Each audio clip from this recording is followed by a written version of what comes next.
আসসালামু আলাইকুম। আমাদের আজকের ঘটনাটি বনি ইসরায়েলের এক ঋণ গ্রহীতা ও আল্লাহর প্রতি বিশ্বাসী বান্দাকে নিয়ে। যে ঋণের সাক্ষী ছিলেন স্বয়ং আল্লাহ তাআলা, পরিশোধেরও ব্যবস্থা করেছিলেন তিনি।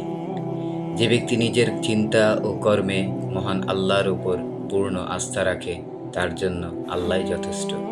পবিত্র কোরআনের সূরা তালাকের ৩ নম্বর আয়াতে বলা হয়েছে।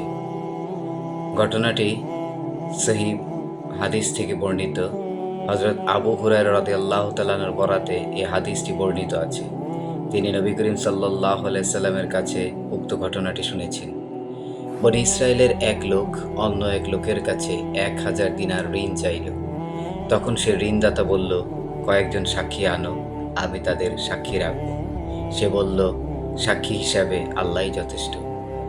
তখন ঋণদাতা বলল, তাহলে একজন জামিনদার উপস্থিত করো। সে বলল, জামিনদার হিসাবে আল্লাহই যথেষ্ট। ঋণদাতা বলল, তুমি সত্য বলেছ।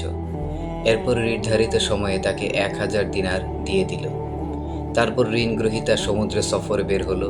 সে তার কাজ শেষ করে যখন যানবাহন খুঁজতে লাগলো, যাতে নির্ধারিত সময়ের মধ্যে ঋণদাতার কাছে এসে পৌঁছাতে পারে, কিন্তু সে কোনো বাহন খুঁজে পেল না। তখন সে এক টুকরো কাঠ নিয়ে তা ছিদ্র করে ঋণদাতার নামে একটি চিঠি এবং ১,০০০ দিনার তার মধ্যে ভরে ছিদ্র বন্ধ করে সমুদ্র তীরে এসে বলল, হে আল্লাহ, তুমি তো জানো আমি অমুকের কাছে ১,০০০ দিনার ঋণ চাইলে সে আমার কাছে জামিনদার চেয়েছিল। আমি বলেছিলাম আল্লাহ জামিনদার হিসেবে যথেষ্ট, এতে সে রাজি হয়। তারপর সে আমার কাছে সাক্ষী চেয়েছিল। আমি বলেছিলাম সাক্ষী হিসাবে আল্লাহ যথেষ্ট, তাতে সে রাজি হয়ে যায়। আমি তার ঋণ যথাসময়ে পরিশোধ করার উদ্দেশ্যে যানবাহনের জন্য যথাসাধ্য চেষ্টা করেছি, কিন্তু পাইনি। তাই আমি তোমার কাছে সুপর্দ করলাম। এই বলে সে কাঠের টুকরাটি সমুদ্রে ছুঁড়ে মারল, আর কাঠের টুকরাটি সমুদ্রে ডুবে গেল। লোকটি ফিরে গিয়ে নিজের শহরে যাওয়ার জন্য যানবাহন খুঁজতে লাগলো। এদিকে ঋণ গ্রহীতা কোনো নৌযানে করে তার মালামাল নিয়ে আসে কিনা সে আশায় ঋণদাতাটি গেল সমুদ্র তীরে। তার চোখ কাঠের টুকরাটির উপর পড়ল, যার ভেতরে ছিল দিনার।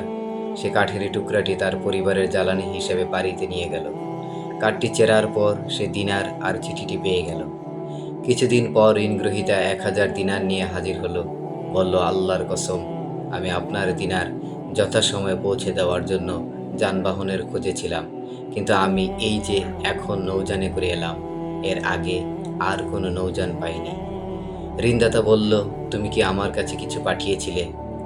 ঋণগ্রহীতা বলল, আমি তো তোমাকে বললামই যে এর আগে আর কোনো নৌযান পাইনি। সে বলল, তুমি কাঠের টুকরার ভেতরে যা পাঠিয়েছিলে তা আল্লাহ তোমার পক্ষ থেকে আমাকে আদায় করিয়ে দিয়েছে। তখন সে আনন্দ চিত্তে ১,০০০ দিনার নিয়ে বাড়ি ফিরে গেল।